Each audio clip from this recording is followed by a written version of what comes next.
तो आज हम लोग बायोलॉजिकल क्लासिफिकेशन जो हमारा चैप्टर है उसमें जीवों का बंटवारा कैसे किया गया है उसके बारे में एक एक करके हम लोग जानेंगे। ठीक है, तो सबसे पहले हम लोग जानेंगे क्या कि बायोलॉजिकल क्लासिफिकेशन जो होता है तो अलग अलग वैज्ञानिकों ने बायोलॉजी का क्या कहते हैं अलग अलग रूप से बंटवारा किया। ठीक है, किसी ने कुछ कहा, किसी ने कुछ कहा। ठीक है, लेकिन ये अगर इसको बोला जाए 1 के किंगडम, 2 के किंगडम, 3 के किंगडम, ठीक है, 4 के, 5 के, इस तरह से होता है। अगर कोई पूछे कि 2 के किंगडम क्या होता है, यानी कि 2 के किंगडम का मतलब क्या होता है कि लिविंग ऑर्गेनिज्म को, बायोलॉजी को क्या कहते हैं, 2 किंगडम में बांटा गया, 2 जगत में बांटा गया है। उसी प्रकार से अगर 3 के कहेगा तो उसको 3 भागों में बांटा गया है। कोई कहेगा 4 के किंगडम यानी 4 भागों में बांटा गया है। कोई कहे कि 5 के किंगडम यानी कि 5 भागों में बांटा गया है। ठीक है, लेकिन वो 5 बांटा जाए, 3 बांटा जाए, 2 बांटा जाए, लेकिन अगर उसमें से 2 ऐसे किंगडम हैं जो हर लिविंग ऑर्गेनिज्म का क्या कहते हैं बंटवारा उसमें हुआ है, तो मुख्य रूप से अगर बोला जाए तो बायोलॉजी का जो बंटवारा हुआ है उसका 2 किंगडम है। एक है प्लांट किंगडम और दूसरा क्या है, एनिमल किंगडम। और प्लांट किंगडम जो है बड़ा ही इंपॉर्टेंट चैप्टर है जो कि हम लोग आगे चल के पढ़ेंगे। अभी बस उसका थोड़ा सा बेसिक समझ लेंगे हम लोग कि बायोलॉजी का बंटवारा मुख्य रूप से 2 चीज़ों में किया गया। एक है हमारा प्लांट किंगडम और दूसरा क्या है, एनिमल किंगडम। अब इस प्लांट किंगडम और एनिमल किंगडम के क्लासिफिकेशन को अलग अलग वैज्ञानिकों ने अलग अलग रूप दिया है, जिसमें सबसे पहला हमारा क्या है, एरिस्टोटल ने बताया है क्या कि बायोलॉजी का जो लिविंग ऑर्गेनिज्म है उसे 2 किंगडम में बांटा गया है। पहला है प्लांट और दूसरा है एनिमल।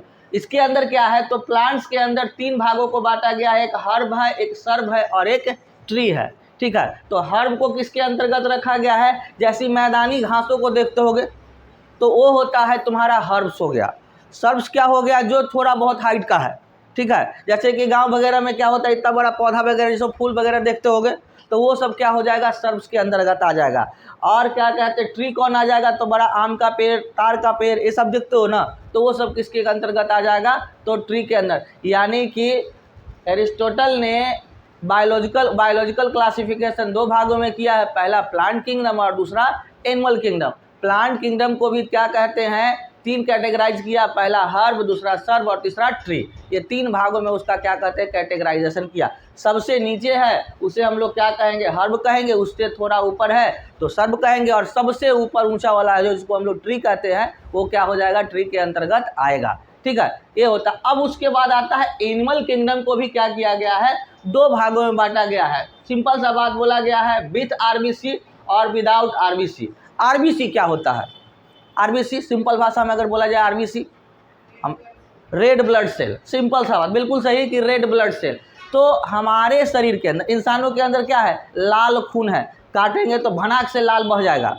होता होगा आप लोग लइकन में क्या किए होंगे, ऐसा होता होगा कि किसी का क्या कहते हैं लाल खून ऐसे मारा चोट, उफ ऐसे हल्का किए, लेकिन जैसे ही ऐसे करके हाथ में दिए ना तो अरे बाप लाल खून, अरे बाप रे बाप, हमें लगता है कि उसको झाँव लग गया।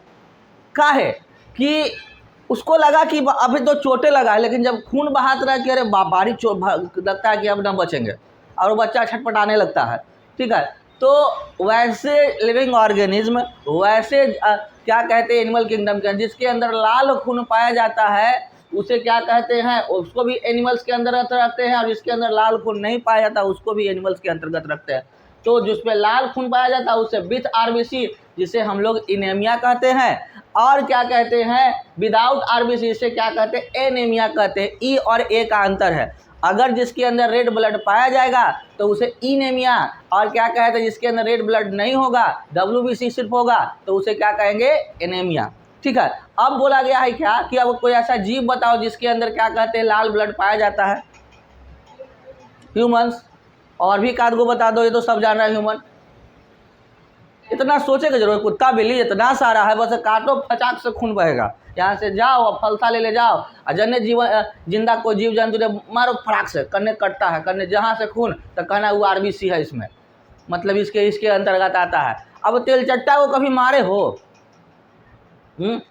मार के देखना, मारने में क्या जाता है, इतनी वो तो रहता है। अभी नहीं कि तेल चट्टा के देखे कॉकरोच करके भागे लगे, ऐसा नहीं करना है। कॉकरोच कोई खाता नहीं है इंसान। ठीक है, वो कॉकरोच इंसान है, इतनी हो गए कॉकरोच है तो इंसान के खा जाएगा, नहीं खाएगा, लेकिन डर से हम लोग भागते हैं। कभी कॉकरोच को मारना, उसके अंदर तुमको ब्लड नहीं मिलेगा, ठीक है, उसके अंदर क्या होगा, रेड ब्लड नहीं मिलेगा, नहीं तो कितनों चूर दो उसमें से कोई ब्लड नहीं मिलेगा। तो वो क्या है, विदाउट आरबीसी है। यानी कि एरिस्टोटल ने क्या कहते हैं, लिविंग ऑर्गेनिज्म को दो भागों में बांटा। पहला आपका प्लांट किंगडम, जिसको हम लोग प्लेंटिया भी कहते हैं, और दूसरा एनिमल किंगडम, जिसे हम लोग एनिमेलिया भी कहते हैं। प्लांट किंगडम के अंदर 3 भाग, सर्ब, हर्ब और ट्री, और एनिमल किंगडम के अंदर 2 भाग, विथ आरबीसी और विदाउट आरबीसी। यहाँ तक कोई दिक्कत? आगे आया वैज्ञानिक और क्या कहते हैं, उसका क्लासिफिकेशन, यानी कि कारोलस ने क्या किया, बताया क्या कि प्लांट किंगडम जो होता है, सॉरी एनिमल जो लिविंग ऑर्गेनिज्म होता है, उसके बारे में बताया गया कि उसका भी तो 2 भागों में बांटा गया, प्लांट और एनिमल। लेकिन उसमें एक टर्म उसने जोड़ दिया, क्या कहते हैं, प्लांट के अंतर्गत क्या आया, इसको भी हम लोग टूके किंगडम ही कहेंगे, लेकिन इसमें जोड़ दिया क्या कि अलगी भी आएगा, ब्रायोफाइट भी आएगा, एक्सेट्रा, जिम्नोस्पर्म एक्सेट्रा एक्सेट्रा, क्या कहते हैं, प्लांटिया के अंतर्गत आएगा। और एनिमिलिया किंगडम के अंतर्गत पॉरीफेरा और आर्थ्रोपोडा एक्सेट्रा एक्सेट्रा आएगा, ठीक है। तो चीज़ वही बोला, बस उसमें क्या कहते हैं, कुछ और लिविंग ऑर्गेनिज्म को अलग कर दिया कि इसमें ये भी आएगा, जैसे कि उसमें इसके अंदर क्या कहते हैं, हर्ब, सर्ब और ट्री था, लेकिन इसमें कहा कि क्या कहते हैं, अलगी वगैरह भी आएगा। अलगी समझते हो, देखे हो? नहीं, कभी नहीं देखे हो? घर में लगल कहीं नाली पर काई देखे हो, समझ लो कि वो अलगी है, ठीक है। वो अलग अलग कलर का होता है, रेड, ब्राउन, ये सब कुछ होता है। आगे चल के इसके बारे में भी हम लोग डिटेल से पढ़ेंगे जब प्लांट किंगडम में जाएंगे तो, ठीक है। उसके बाद आता है 3K किंगडम। 3K किंगडम किसने दिया, तो मिस्टर हैकल ने क्या किया, बताया क्या कि किंगडम क्या होता है, किंगडम यानी कि लिविंग ऑर्गेनिज्म को क्या कहते हैं, 3 रूप से क्लासिफाई किया गया है। पहला हमारा क्या है, प्लेंटिया, दूसरा क्या है, एनिमिलिया, और एक टर्म जोड़ दिया, उसको क्या कहते हैं, प्रोटिस्टा, ठीक है। यानी 3K किंगडम में क्या कहते हैं, लिविंग ऑर्गेनिज्म का क्लासिफिकेशन 3 भागों में किया गया है, प्लांटिया, एनिमिलिया, और एक तीसरा जुड़ गया क्या, प्रोटिस्टा। तो प्लांटिया और एनिमिलिया तो हम लोग पहले से समझ लेते हैं। प्रोटिस्टा के अंतर्गत कौन कौन आएगा, तो प्रोटोजोवा आ जाएगा, फंगी आ जाएगा, बैक्टीरिया आ जाएगा और साइनोबैक्टीरिया आ जाएगा। ये पूछा जाएगा कि क्या कहते हैं 3K किंगडम में तीसरा टर्म क्या है, तो प्रोटिस्टा। प्रोटिस्टा के अंतर्गत क्या पाया जाता है, तो आपका प्रोटोजोआ पाया जाएगा, फंगी पाया जाएगा, बैक्टीरिया पाया जाएगा, और क्या पाया जाएगा, साइनोबैक्टीरिया पाया जाएगा, ठीक है। उसके बाद बोला गया है क्या कि अलग कोपलैंड ने क्या बताया कि नहीं, जो आप जो बोल रहे हैं कि बायोलॉजिकल क्लासिफिकेशन 3 भागों में किया गया है, तो ये बिल्कुल पूरी तरह से सही नहीं है। रियल में क्या कहते हैं, बायोलॉजिकल क्लासिफिकेशन को 4 भागों में बांटा गया, प्लेंटिया, एनिमिलिया, प्रोटिस्टा, ये 3 तो रहेगा ही रहेगा। उसके आगे भी क्या किया उसने, टाइप किया है क्या, मोनेरा, ठीक है। उसने मोनेरा को भी क्लासिफाई किया गया है लिविंग ऑर्गेनिज्म में। इसके अंतर्गत क्या आएगा, तो प्रोक्रियोट्स, साइनोबैक्टीरिया और आर्कियोबैक्टीरिया। अब इसमें क्या कहते हैं, प्रोक्रियोट्स क्या है, साइनोबैक्टीरिया क्या है, आर्कियोबैक्टीरिया क्या है, हम लोग चैप्टर्स के आगे जब बढ़ेंगे तो उसका डिटेल से पढ़ेंगे। अभी बस इतना समझना है कि हमारा जो लिविंग ऑर्गेनिज्म का क्लासिफिकेशन कोपलैंड ने क्या किया है, तो 4 भागों में किया है। कौन कौन किया है, तो प्लेंटिया, एनिमिलिया, प्रोटिस्टा और मोनेरा। उसके बाद आते हैं कि अब आता है 5K किंगडम। कि 5K किंगडम जो होता है वो क्या है, तो ये 1969 में क्या कहते हैं, विटकर ने दिया, क्या बताया कि सिर्फ क्या कहते हैं, किंगडम का क्लासिफिकेशन 4 भागों में नहीं 5 भागों में किया गया है। कौन कौन, तो आपको बताया गया क्या, प्लेंटिया, एनिमिलिया, प्रोटिस्टा और मोनेरा, और अंत में क्या एक टर्म जोड़ दिया गया, फंगी को भी एक अलग कैटेगरी में लेके चला है, ठीक है। तो ये 5K होता है। तो अगर बोला जाएगा, अगर 5K किंगडम क्लासिफिकेशन का है, या RH विटकर का क्लासिफिकेशन का है, या क्या कहते हैं आपका किंगडम क्लासिफिकेशन इन 5 पार्ट्स, अगर कुछ भी कहे तो ये इसी को लिख देना है। 4K किंगडम का है तो इसको बता देना है, 3K किंगडम बोले तो इसके बारे में बता देना है, 2K किंगडम बोले तो इसके बारे में बता। लेकिन एक चीज़ कॉमन आप लोग देख रहे हैं कि 5K हो या 2K हो या 3K हो या 4K हो, सब में प्लेंटिया और एनिमिलिया है। यानी भले उसका कैटेगराइजेशन अलग अलग किया गया, जो अगर कोई क्या कहे उसको बोला जा सकता है कि कुछ एक्सेप्शंस जो है तो उसको अलग अलग करते चला गया है, जिससे कि उसका कैटेगराइजेशन करने में दिक्कत ना हो। लेकिन मुख्य रूप से क्या कहते हैं, लिविंग क्लास ऑर्गेनिज्म का क्लासिफिकेशन 2 भागों में ही किया गया है, प्लांटिया और एनिमिलिया। यहाँ तक कोई दिक्कत नहीं ना। अब आगे की ओर चलते, यहाँ पे बोला गया बेसिक ऑफ क्लासिफिकेशन। अब बोला गया है क्या कि आधारभूत बंटवारा कैसे होता है, तो उसके सेल स्ट्रक्चर के आधार पर, बॉडी ऑर्गेनाइजेशन के आधार पर, न्यूट्रिशन के आधार पर और रिप्रोडक्शन के आधार पर, तो अलग अलग रूप से क्या कहते हैं उसका मतलब हमने बोला था ना कि दो भाई आपस में बटेगा तो उसका कोई ना कोई कारण होगा, तो ना बिना कारण के आप जाइएगा अपने गांव और मुखिया सरपंच के पास कि भाई हमको बांट दीजिए, तो कहेगा ना जी मुखिया सरपंच काहे लग सब बढ़िया से रह रहा है तो बांटने की क्या जरूरत है, तो कहेगा ना कि उसके साथ इस कारण से हमको नहीं पट रहा, कारण बताइएगा तब ना, अगर कारण क्या कहते हैं मीनिंगफुल होगा तो चलिए आपका काम कर दिया जाए, लेकिन अगर काम अगर मीनिंगफुल नहीं रहेगा तो क्या ये कोई कारण है। अब कोई कहेगा ये क्या कहते हैं हम बंटना इसलिए चाहते हैं ना क्योंकि हमको क्या कहते हैं मतलब भाई का चेहरा देखना पसंद नहीं है, कहेगा तो कहेगा कि तब मारेंगे तब राख चुका मत देखो चश्मा लगे रहो, सिंपल सी बात है। तो बंटवारा करने के लिए चाहे लिविंग ऑर्गेनिज्म का हो, जीवों का हो, निर्जीवों का हो, वस्तुओं का बंटवारा का कोई ना कोई बेस होना जरूरी है। तो ये सारे बेस है जिसके आधार पर ये सारे क्या कहते हैं बंटवारे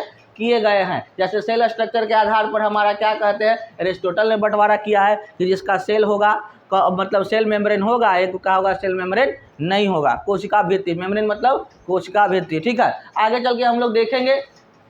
तो अब आते हैं कि हमने 5 किंगडम क्लासिफिकेशन को क्या कहते हैं जो बेसिस के आधार पर होता है कि क्या कहते हैं सेल टाइप के आधार पर कैसे बांटा गया है, न्यूक्लियस के आधार पर कैसे बांटा गया है, बॉडी ऑर्गेनाइजेशन के आधार पर कैसे बांटा गया है और मोड ऑफ न्यूट्रिशन के आधार पर कैसे बांटा गया है। इसको हम लोग एक टेबल बना दिए हैं। इस टेबल क्या कहते हैं आपके एनसीईआरटी बुक्स में भी है, वहाँ से भी आप समझ सकते हैं, नहीं तो यहाँ पे आप लोग देखेंगे कैसे। तो सेल टाइप अगर मोनेरा होगा तो उसका सेल टाइप कैसा होगा, यूनिसेलुलर होगा और प्रोकैरियोटिक होगा। दिमाग में रखना है, ये टेबल बड़े काम का जिससे क्वेश्चंस कई बार इसी टेबल से आपको क्वेश्चंस घुमा फिरा के दे देंगे। ठीक है, कि अगर हमारा क्या कहते हैं मोनेरा है, मोनेरा 5 के किंगडम के अंदर मोनेरा के अंदर क्या कहते हैं उसका सेल कैसा है, तो क्या है यूनिसेलुलर है। पूछेगा कि यूनिसेलुलर है कि बाइसेलुलर है, तो क्या हो जाएगा यूनिसेलुलर हो जाएगा। क्या है तो अब यूनिसेलुलर है तो प्रोकैरियोटिक होगा जरूर। उसके बाद बोला अगर प्रोटिस्टा है तो ये भी क्या होगा यूनिसेलुलर होगा, लेकिन क्या कहते हैं यूकैरियोटिक होगा, दिमाग में रखना है। फिर बोला जाए कि अगर फंगी होगा तो वो क्या होगा, यूनिसेलुलर ना होगा, वो क्या होगा मल्टीसेलुलर होगा और नॉन ग्रीन एंड यूकैरियोटिक होगा, यानी कि नॉन ग्रीन भी होगा और यूकैरियोटिक होगा। नॉन ग्रीन कहने का मतलब कि वो हरा नहीं भी हो सकता है और यूकैरियोटिक होगा। ठीक है, उसके बाद बताया गया है क्या कि अगर प्लेंटिया हो तो वो क्या होगा मल्टीसेलुलर होगा और यूकैरियोटिक होगा। थोड़ा सा रुक जाओ हम चालू करते हैं, 5 मिनट रुक जाओ। उसके बाद अगर एनीमिलिया के अंतर्गत आएगा, 5 मिनट, एनीमिलिया के अंतर्गत आएगा तो वो क्या होगा मल्टीसेलुलर होगा या यूकैरियोटिक होगा। ठीक है, उसके बाद बताया गया क्या कि अब न्यूक्लियस के आधार पर इस किंगडम को क्या कहते हैं कैसे बांटा गया, तो न्यूक्लियस क्या अगर मोनेरा होगा तो उसके अंदर न्यूक्लियस क्या होगा अब्सेंट होगा, यानी होगा ही नहीं। ठीक है, अगर क्या प्रोटिस्टा होगा तो उसके अंदर न्यूक्लियस होगा, फंगी होगा तो न्यूक्लियस होगा, प्लेंटिया होगा तो होगा और एनीमिलिया होगा तो होगा, यानी इस सभी के अंदर बस एक ही ऐसा है जिसका न्यूक्लियस क्या होगा नहीं होगा। पूछा जाए कि 5 के किंगडम के अंतर्गत कौन ऐसा क्या किंगडम है जो क्या कहते हैं या क्लासिफिकेशन जिसके अंदर न्यूक्लियस नहीं होगा, तो क्या होगा मोनेरा है, दिमाग में रखना है जी। उसके बाद बोला गया है क्या कि अगर क्या कहते हैं बॉडी ऑर्गेनाइजेशन के आधार पर बोला गया है कि किंगडम का बंटवारा कैसे किया गया, तो अगर मोनेरा होगा तो सेलुलर लेवल ऑफ ऑर्गेनाइजेशन होगा, अगर प्रोटिस्टा होगा तो ये भी क्या होगा सेलुलर लेवल ऑफ ऑर्गेनाइजेशन होगा, लेकिन अगर फंगी होगा तो वो क्या होगा multicellular with loose tissue होगा। लूज टिश्यू मतलब क्या होगा वो ढीला होगा। ठीक है, तो होगा तो मल्टी सेलुलर लेकिन विथ लूज टिश्यू होगा। लेकिन अगर बोला जाए प्लेंटिया की तो वहाँ पर टिश्यू लेवल ऑर्गन लेवल होगा, और क्या कहते हैं यहाँ पर एनीमिलिया होगा तो टिश्यू भी होगा, ऑर्गन भी होगा और ऑर्गन सिस्टम भी होगा। ऑर्गन सिस्टम मतलब समझते हो, दिमाग में डर लो, पहले जान लो कि क्या कहते हैं। सबसे पहले the smallest unit of living organism is what, cell. ठीक है, और बोला गया सेल को जब हम लोग एक जगह कंबाइंड करते हैं तो क्या बनता है टिश्यू बनता है, टिश्यू को जब कंबाइंड करते हैं तो क्या बनता है ऑर्गन बनता है, और ऑर्गन को एक दूसरे से जब ज्वाइंट कर देते हैं तो क्या बनता है ऑर्गन सिस्टम। तो इस एनीमिलिया के अंदर क्या होगा ऑर्गन सिस्टम भी होगा, कोई दिक्कत। दूसरा अब आता है इसके अंदर 5 के किंगडम के अंदर मोड ऑफ न्यूट्रिशन बोला गया है हेट्रोट्रॉप्स है हेट्रोट्रॉफ मतलब क्या होता है कि वो अपना भोजन खुद बनाएगा, दूसरे पर निर्भर नहीं करेगा। और ऑटोट्रॉफ्स होता है यानी कि वह भोजन के लिए दूसरों पर निर्भर करेगा। लेकिन हम लोग क्या है, अपना भोजन खुद बनाते हैं, है ना। हम लोग क्या करते हैं, किसी को मार के खा जाते हैं, मार ही के ना खाते हैं जी, जहाँ देखे खस्सी बस छपाक से मारो, भून भाज के खा जाओ, ठीक है, पा जाओ, है ना। तो हम लोग अपने भोजन के लिए दूसरे पर निर्भर करें तो हम लोग क्या है, ऑटोट्रॉफ्स है। प्लांट्स क्या है, अपना भोजन खुद बनाता है, कैसे, फोटोसिंथेसिस से, प्रकाश संश्लेषण अभिक्रिया से। तो क्या है, हेट्रोट्रॉफ्स है, ये दिमाग में रखना है। उसी प्रकार से क्या कहते हैं, पूछ देगा कि प्लेंटिया क्या है, हेट्रोट्रॉपिक है कि ऑटोट्रॉपिक है। तो आप अपने क्वेश्चंस को देख के समझ सकते हैं कि आपका हेट्रोट्रॉपिक है कि ऑटोट्रॉपिक है। उसके बाद बोला गया है, उसके एग्जाम्पल दिए हैं। मोनेरा के अंदर कौन कौन सा एग्जाम्पल होगा, तो बैक्टीरिया होगा, ब्लू ग्रीन अलगी होगा, ठीक है। उसके बाद बोला गया है क्या, प्रोटिस्टा के अंदर ये होगा, फिर उसके बाद फंगी का होगा। तो ये सारी चीज़ों का क्या कहते हैं, हमने एग्जाम्पल दे दिया है। आपको एग्जाम्पल भी पूछ सकता है कि मोनेरा का कोई एग्जाम्पल दिया, या टेस्ट में या क्वेश्चन एग्जाम में पूछेगा कि प्लांट किंगडम का क्या कहते हैं, एग्जाम्पल दिए, या प्लेंटिया कहा जाए या प्लांट किंगडम का है, कंफ्यूज नहीं करना, चीज़ वही है। एनिमेलिया कहा जाए या एनिमल किंगडम कहा जाए, चीज़ वही है, कन्फ्यूजन नहीं रखना है। तो ये सारी चीज़ों को आप लोग रखिएगा। अगर पूछ जाए कि एनिमेलिया का एग्जाम्पल बताइए, तो एनिमेलिया का एग्जाम्पल तो आप लोग बहुत सारे बता सकते हैं। इंसान से लेकर जिसका क्या कहते हैं, जानवर से लेकर सब क्या है, एनिमेलिया के अंतर्गत ही आएगा। अब एनिमेलिया को भी आगे चल के जब हम लोग एनिमल किंगडम में जाएंगे तो इसका भी कैटेगराइजेशन कई रूप से किया गया है, ठीक है। उसके बाद आते हैं, आ जाओ जी, साइड करके बैठ जाओ आराम आराम से, बिना हल्ला किए हुए। इसका एक टॉपिक है हमारा 5K किंगडम का, क्या होता है, किंगडम मोनेरा। क्या नाम है जी, आके बैठ जाओ, जस्ट बैठ जाओ, साइड से, उधर साइड से कहीं बैठ जाओ। अब आता है किंगडम मोनेरा के बारे में हम लोग देखेंगे, किंगडम मोनेरा क्या है। तो बोला गया है क्या, कि हमने बोला गया कि 5 किंगडम में से एक किंगडम हमारा क्या है, किंगडम मोनेरा। अब मोनेरा के बारे में बताया गया, the bacteria one of the main membrane of Monera, यानी मोनेरा का सबसे मतलब एक मेन मेम्ब्रेन, एक झिल्ली होता है जिसे हम लोग क्या कहते हैं, मोनेरा कहते हैं, ठीक है। उसके बाद बोला गया all organism found in this kingdom are prokaryotes. बोला गया है, पहले भी हमने बताया है कि इसके अंदर जितने भी ऑर्गेन पाए जाते हैं वो सभी क्या कहलाएंगे, क्या कहलाएंगे, प्रोकैरियोट्स कहलाएंगे। कहा गया कि ऑल ऑर्गेनिज्म, यानी कि अगर मोनेरा कैटेगरी के अंतर्गत आएंगे तो क्या होगा, हमेशा प्रोकैरियोट्स होगा। अगर मोनेरा होगा तो दिमाग में डाल लेना है कि वो क्या है, प्रोकैरियोट्स है, ठीक है। उसके बाद बोला गया है it include blue green अलगी and bacterium. बोला गया है क्या कि इसके अंदर क्या कहते हैं, ब्लू अलगी को भी लिया गया है, ग्रीन अलगी को भी लिया गया है और बैक्टीरियम को लिया गया है। सब किसके अंतर्गत आएगा, तो मोनेरा के अंतर्गत आएगा, ठीक है। उसके बाद बोला गया है क्या, they can found in terribly extreme habitat such as hot spring, desert, snow and deep ocean. बोला गया है क्या, ये कहाँ पे पाया जाता है, तो गर्म क्षेत्र में पाया जाएगा, ठीक है। फिर क्या कहते हैं, समुद्र की गहराई में पाया जाएगा, स्नो मतलब बर्फीले जगहों पे पाया जाएगा। ये सारे जगहों पे क्या पाया जाएगा, तो हमारा किंगडम मोनेरा पाया जाएगा, ठीक है। फिर उसके बाद बोला गया ऑल मोनेराज आर प्रोकैरियोट्स। हमने पहले ही बताया जितने भी मोनेरा होगा वो क्या होगा, प्रोकैरियोट्स हो गए। उसके बाद बोला गया है दैट इज, इसका मतलब क्या होता है, do not have definite nucleus, क्योंकि इसमें हमने बताया है कि मोनेरा के अंदर न्यूक्लियस क्या होता है, अब्सेंट होता है, यानी इसका डेफिनिट न्यूक्लियस होगा ही नहीं, क्योंकि इसके अंदर न्यूक्लियस क्या होता है, अब्सेंट होता है। उसके बाद बोला गया है they can be autotrophs heterotrophic more over a parasite. बोला गया है क्या, ये क्या कहते हैं, ऑटोट्रॉफ भी हो सकता है, हेट्रोट्रॉफ भी हो सकता है, ठीक है। लेकिन मुख्य रूप से क्या होगा, ऑटोट्रॉफ्स होगा, सेल वॉल इज प्रेजेंट, और इसके अंदर जो अगर आपका किंगडम मोनेरा होगा तो इसके अंदर सेल वॉल होगा। अब यहाँ पे बहुत सारे क्या कहते हैं, मोनेरा के अंदर एग्जाम्पल है, स्ट्रक्चर्स है, जो क्या होता है, सभी क्या होता है, किंगडम मोनेरा के अंतर्गत आता है। और ये जो स्ट्रक्चर्स है आपके एनसीईआरटी बुक्स में भी है, वहाँ से भी आप चाहें तो नोट कर सकते हैं। पूछ देता है क्या कहते हैं कि अगर आपका क्या है, इसमें से कोई भी अगर पूछ जाएगा क्या कहते हैं भाई रोस क्या है, उसका स्ट्रक्चर कैसा होगा, या टेस्ट एग्जाम में पूछाएगा तो स्ट्रक्चर आपको बनाना है जरूर, क्योंकि स्ट्रक्चर्स दिमाग में, बायोलॉजी मतलब क्या कहते हैं, आपको क्वेश्चंस के हिसाब से स्ट्रक्चर मस्ट क्या कहते हैं आपको ड्रॉ करना होगा। बिना ड्रॉ करने मजा नहीं है, क्योंकि बायोलॉजी का मतलब बढ़िया सा स्ट्रक्चर डिजाइन, क्योंकि स्ट्रक्चर से आपको पता चलना चाहिए कि आप जो है पूरी तरह से उसको समझ रहे हैं। कभी कभी क्या कह रहे हैं, सिर्फ और सिर्फ अगर स्ट्रक्चर आपके दिमाग में होगा, उसका डायग्राम दिमाग में रहेगा, तो आप अच्छे से अच्छे ढंग से उसको क्या कर सकते हैं, इंसर्ट कर सकते हैं, ड्रॉ कर सकते हैं। यहाँ तक कोई दिक्कत है ना? यानी कि